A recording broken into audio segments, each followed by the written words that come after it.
We drove all night to beat the crowd. We were going to Washington to attend the Third National Negro Congress. Fog hung over the Delaware roads, over the fields and creeks, so that we could not tell water from grass, except in spots where the fog had lifted. Our headlights brought no answering reflection from the red glass discs on the road signs. Coming out of some town, the driver failed to see a road marker and almost wrecked the car. It shook us awake, and we talked to keep the driver alert. Then two things happened to give the trip to the Congress a sharp meaning. It was the sun that started it. It appeared beyond the fog like a flame, as though a distant farmhouse was afire. One of the boys remembered Natchez, Mississippi, and began talking about it. Ellison refers to the Rhythm Club fire of April 1940 in Natchez, Mississippi. Exits inside the Negro nightclub became blocked while decorations of Spanish moss fueled the flames, and before help arrived, over 200 Negroes burned to death in the crowded club. I felt depressed. A friend of mine was from Natchez, and some of the victims had his family name, and I wondered if any had been his relatives. We talked about conditions down south, and I hoped someone from Natchez would attend the Congress, so I could hear about the fire firsthand. Outside of Baltimore, we began passing troops of cavalry. They were stretched along the highway for a mile. Young fellows in khaki with campaign hats strapped beneath their chins, jogging stiffly in their saddles.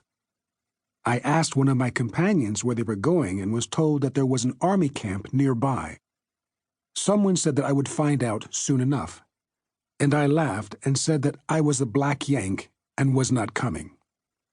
But already the troops of cavalry were becoming linked in my mind with the Natchez fire.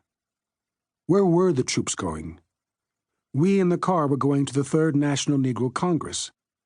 But what did that mean? Then I was aware that all 5 of us in the car were of Army age, and that just as suddenly as the troops had appeared atop the hill, we might be called to war. Here we were, young Negroes, bitter about the conditions responsible for Natchez and faced with the danger of war, heading for Washington, D.C. I thought about the Congress. I remembered that some of the Negro papers had been carrying glowing accounts of Army life and of the joys of the black French soldiers. Would there be many at the Congress who had succumbed to these stories? John L. Lewis had asked the support of the Congress in forming a new political movement, possibly a third party, to continue the New Deal measures forsaken by Roosevelt. What would be the response of the Congress? There were rumors that one of the Congress leaders had sold out. How would the rank and file react? Would I find in Washington an affirmation of the Negro's will to unity and freedom that would remove the deep sense of the danger of war which had made the sudden appearance of the troops of cavalry seem like a revelation of our fate? For years, Negroes have struggled for that unity, seeking to find their allies, sometimes gaining, and sometimes losing ground. And in all Negroes at some period of their lives there is that yearning for a sense of group unity that is the yearning of men for a flag, for a unity that cannot be compromised, that cannot be bought, that is conscious of itself, of its strength, that is militant.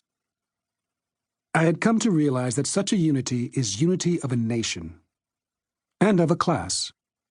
I had thought vaguely of the Congress in such terms, but it was more like a hope to be realized. I had not thought to seek this sense of affirmation in it. Now I realize that this was the need it must fill for myself and for others. Negroes from the North, South, East, and West were heading for Washington, seeking affirmation of their will to freedom. They were coming with their doubts and with their convictions. It was more than just another trip to another Congress. When we entered the suburbs of Washington, I noticed that the car moved much more slowly than before and started to ask why. But I remembered there is always that fear among Negroes going from the North into the South of running afoul of Southern custom and Jim Crow laws. The driver knew that we were driving into the capital of the United States and of legal Jim Crow. The car nosed its way cautiously.